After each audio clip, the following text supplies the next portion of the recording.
Software-defined radio is a radio for every frequency. So right here I have a software-defined radio, and it will broadcast listen and broadcast from 30 megahertz to 6 gigahertz, which is a very, very wide range, and actually it will broadcast outside of the range as well.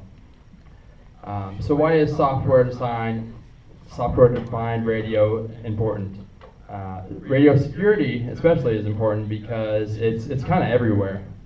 It's on car key fobs, it's on baby monitors, it's on home surveillance systems, it's on cell phones, it's on SCADA systems, which is in that bottom there. It controls windmills. And there's a guy that comes to TriKC who wrote software to control windmills wirelessly. And it's on drones. There was an incident where the United States had unencrypted drones that they knew about for a long period of time, and they figured nobody's going to break into this. It's a radio signal, it's at 450 megahertz or whatever. Nobody's going to figure out that we're broadcasting our surveillance video over this signal.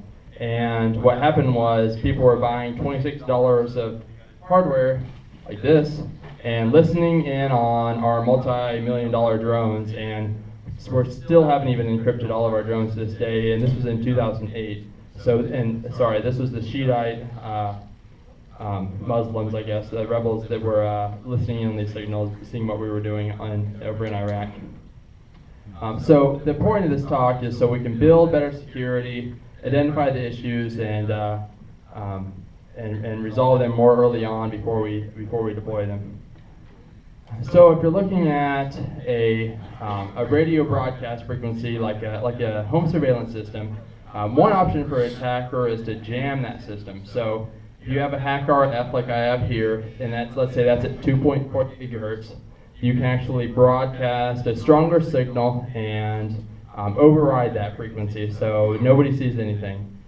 Another option is to replay that signal. So if you record a kind of a blank signal or something where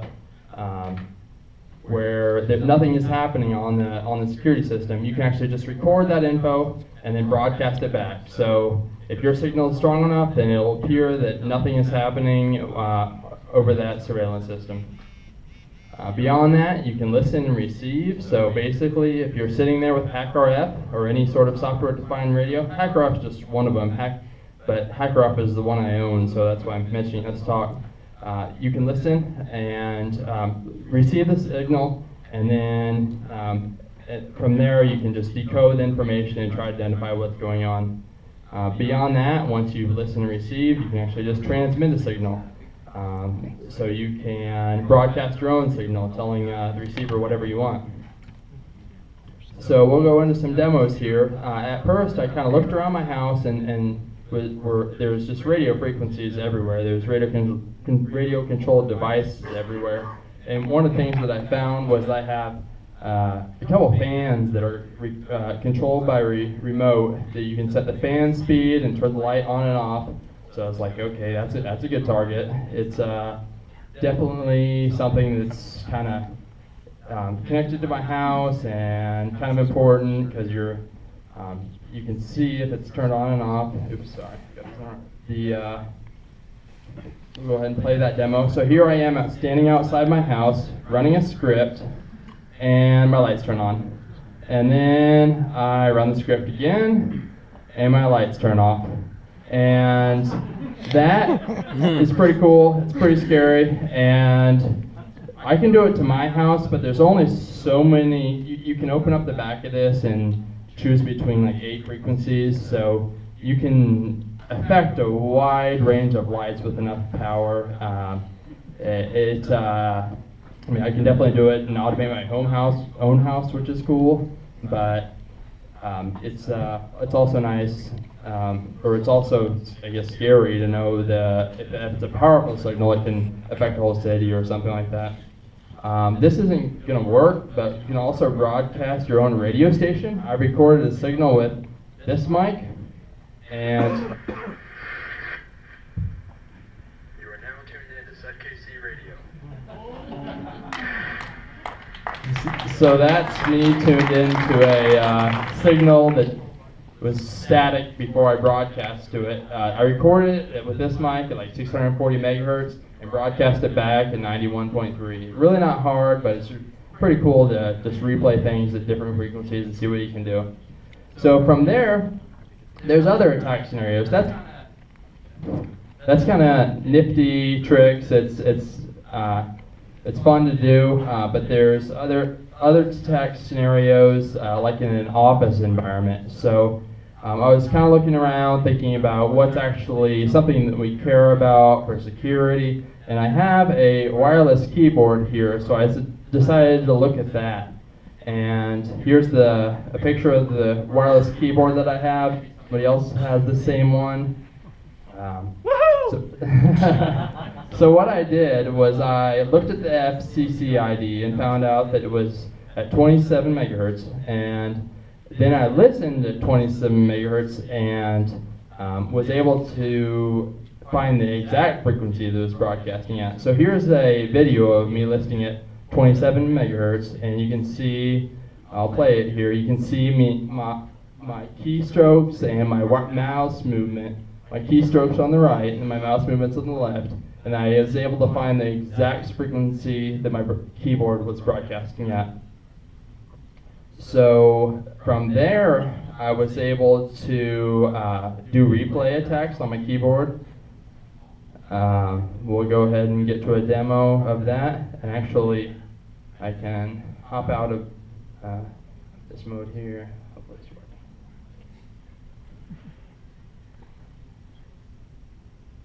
Alright, so here I'm SSH'd into this Linux box, which is controlling the HackerF, and I'm going to run a few demos. Let's do add user first. So I'm telling this HackerF to run the script that I wrote here, and I'll go ahead and execute it. So this is bypassing UAC and adding a user, and these computers are completely disconnected, and now it's adding it to the local admin group. That's legit. Alright, that was replay. So this was playing to this receiver, which I probably could have put closer, but it worked.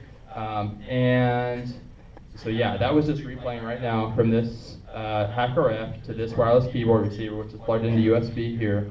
So it was telling that what keys were pressed and replaying it at the users added.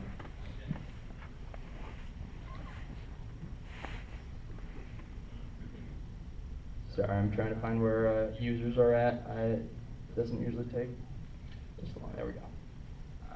And we can see that it actually added the user here. There's a hack user that I just added. I'll go ahead and delete that since we're on the same network I am and we know the password. Beyond that, I can also, another attack that I recorded was a netcat attack. So instead of adding a user, I'll actually try to execute a netcat listener to open a shell. So starting netcat listener on port 31337, and we're listening. So if I connected to this, I didn't want to look up the IP address. I didn't have enough time to prepare, but this is ready to go. I can just have a remote shell.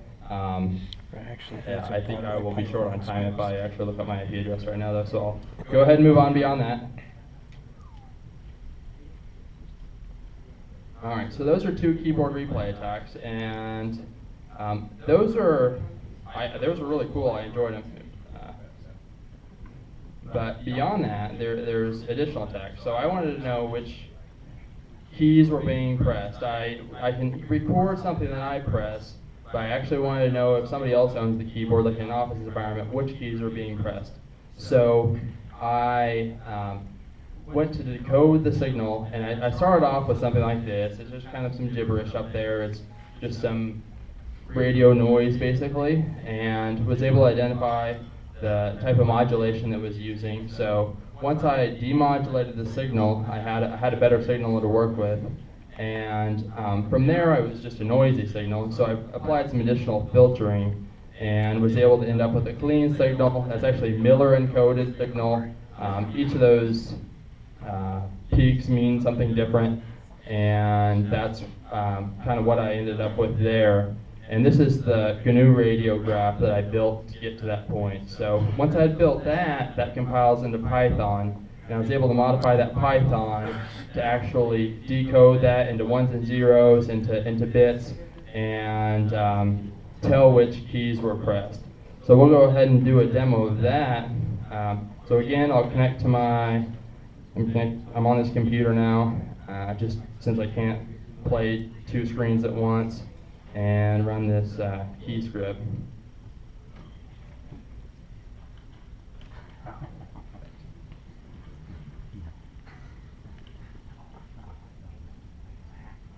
Big shell.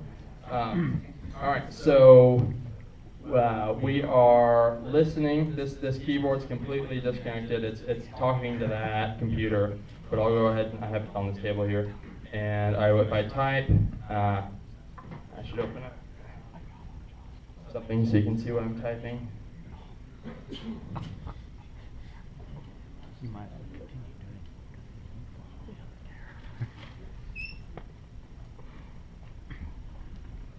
All right, so on this wireless keyboard, if I type,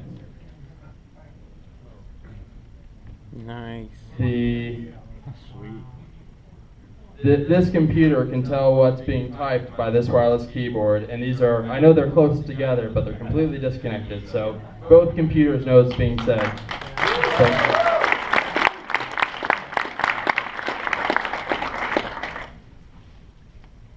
gotta find where my mouse is.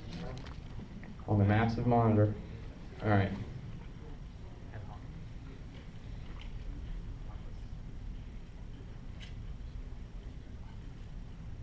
Okay, so that was it for the demos. So I've shown you how to hack lights, hack computers, and hack cars, and hack FM radio, and also hopefully shown you some reasons to be aware of radio security, and hopefully this gives you some things to think about around your house and helps you kind of think about securing your own devices. Thank you.